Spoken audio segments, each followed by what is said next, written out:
Reddit. Tell me your true scary stories. Help me. I was walking through the forest looking for a place to camp for the night. It was getting dark, and I feared it would rain soon. I had seen some strange things in the forest lately. Animals that looked like they had been ripped apart by something, but there was no blood. I swear I'd even seen some of the trees moving, as if they were alive. I told myself that it was just my imagination and kept walking deeper and deeper into the forest. I came to a clearing, and in the middle of the clearing was a vine-covered house that was eerie and foreboding. I approached the house cautiously. I had a terrible feeling about this place that only intensified the closer I got. I called out, "Is anyone there?" There was no answer. I tried the door, but it was locked. I tried to look through the windows, but they were all boarded up. Suddenly, I heard a faint noise from inside the house. It sounded like someone was crying. I called out again, "Hello? Is anyone there?" Still, there was no answer.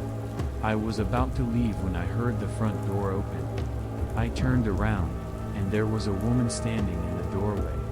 She was dressed in a white dress, and she had long, dark hair that fell around her shoulders.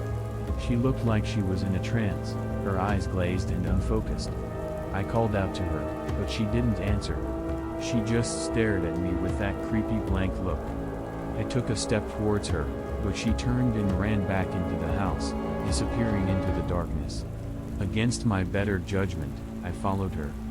But when I got inside, she was nowhere to be seen. I retrieved my flashlight from my backpack and proceeded to look around the house. It was dark, musty, and completely devoid of life. The floors were creaky, and the walls were covered in cobwebs, which were the only thing holding up patches of wallpaper in places. The furniture was old and dusty, and the curtains were tattered.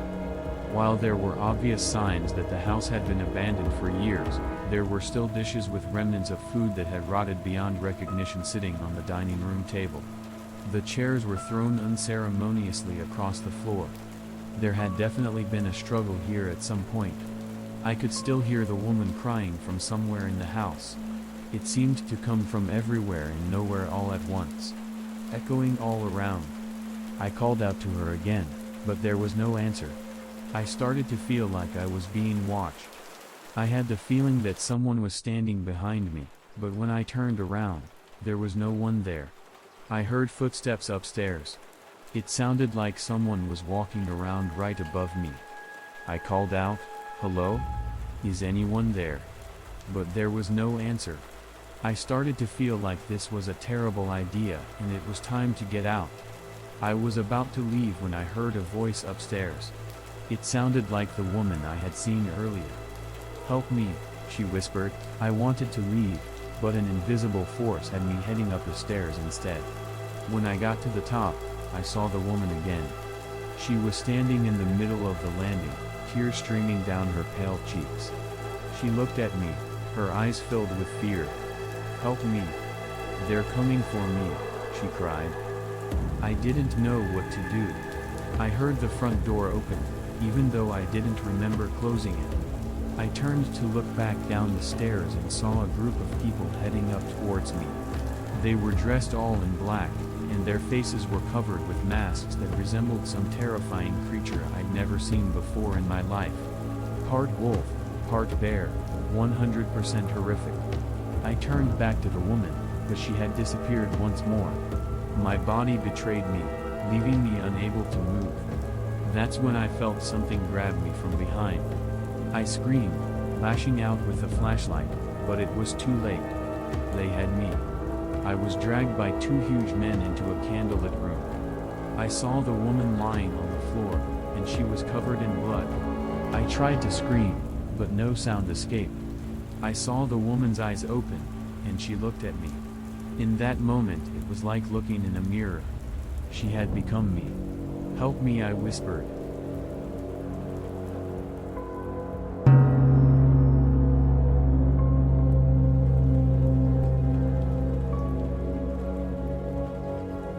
The Marker Spirits.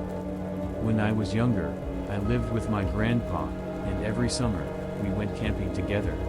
Every night, we would stay at the fire for at least 2 hours before heading into our tent to sleep.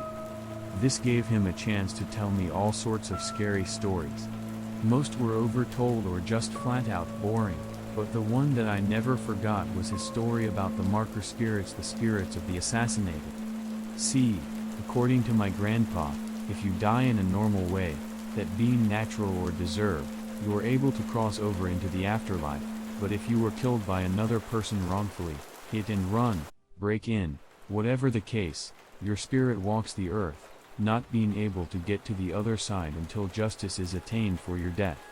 More often than not, the killers of these spirits don't get what they deserve, they get to live their lives as if nothing happened. So many spirits take matters into their own hands. These ones are known as marker spirits, because a common practice among them is to leave scratched messages for their killers to harass them into either admitting their crime or killing themselves, and many scratch arrows, markings pointed to them to let them know they're due for one or the other. The marked spirits also have special abilities, given to them by an unknown entity to help them out. They can alter your perception of reality, make you see things that aren't actually happening, and even remember things that didn't really happen. These powers demand a lot of energy, and often wear the spirits out, so they usually save this for when their initial tactics don't work. After a while, if their killer hasn't committed suicide or turned themselves in, they'll use these powers to set the killers up for a trap so they can seal their fate themselves. They reverse their shiftings in the killer's memory, usually through flashbacks to what really happened, and then, in the most painful way possible, they kill them. For the longest time, I never believed in the marker spirits, but I did believe in the killers my grandpa spoke of, which got me interested in criminal justice, so I made my living by becoming a lawyer. With that as my job, I could set things right for people who, dead or alive, had been treated unjustly. My most recent client was a woman in her early 30s whose husband was allegedly abusing her and their 2 young children. When the husband started making treats to stab them all to death, she contacted the authorities and pressed charges on him. In the end, we won the case, and the husband left in handcuffs, on his way to federal prison. I was the one to drive them back to their home afterwards, and the whole way, the woman, who was in tears of relief, thanked me incessantly, saying that I saved their lives. After a 15-minute drive, we were there, but when I pulled into the driveway, what I saw was horrific. The entire property was streaked with yellow police tape, and there was blood splashed across every single window of the house. I was confused, and even more terrified. I turned to the woman in the passenger seat, not knowing what to say to her, but I was shocked to see she wasn't there. She was gone. The kids were gone. I was the only one in the car. I was in utter disbelief, and all of a sudden, I started having a vision. I was in an alleyway. The husband of the woman was shoving me to the wall of a building, demanding aggressively that I lied to the judge, and that he'd kill me, yet I didn't. When I broke from the vision, I looked around in absolute horror, realizing the truth. Just then, I caught glimpse of something in the seat the woman had vanished from. When I looked at the seats the children were in, I saw the same thing. They were arrows. One had been carved into each of the seats, and they were all pointed at me.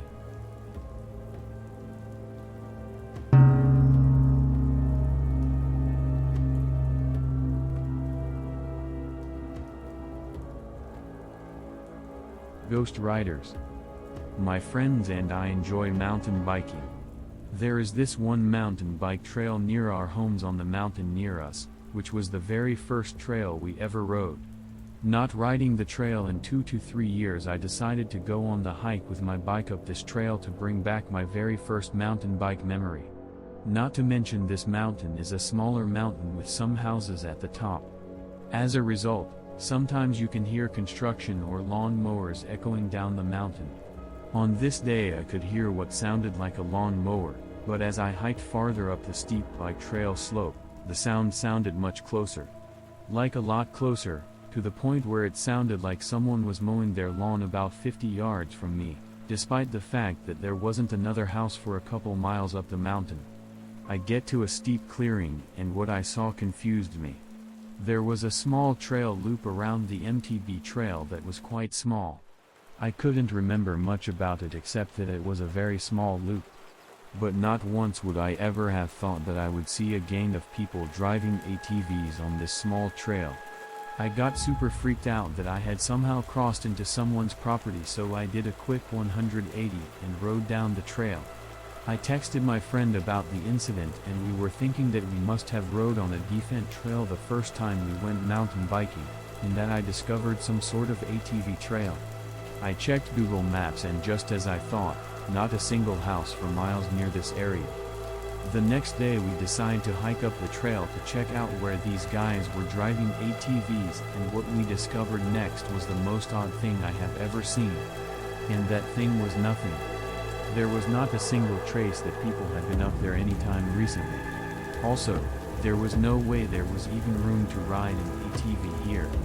But even more weird, there was no way to even get an ATV here in the first place. As we walked around, we found one piece of evidence that I wasn't tripping, and that was a series of tracks that spanned about 10 feet with large ATV wheels. There was no sign that an ATV entered or left this area. I have no idea how to explain this. I thought there had to be an explanation, but there just wasn't. The way we came up was tough as it was, and there were mountain bike drops that were anywhere from 1 to 4 feet high. No way an ATV was driving up a 90-degree slope. No way. Where did these guys come from? How did they get 200 pounds plus ATVs in this area? Makes no sense. Please subscribe, like, and share, if you're down for a scare. Your ghost with the most. I bid you a frightful night, until next time.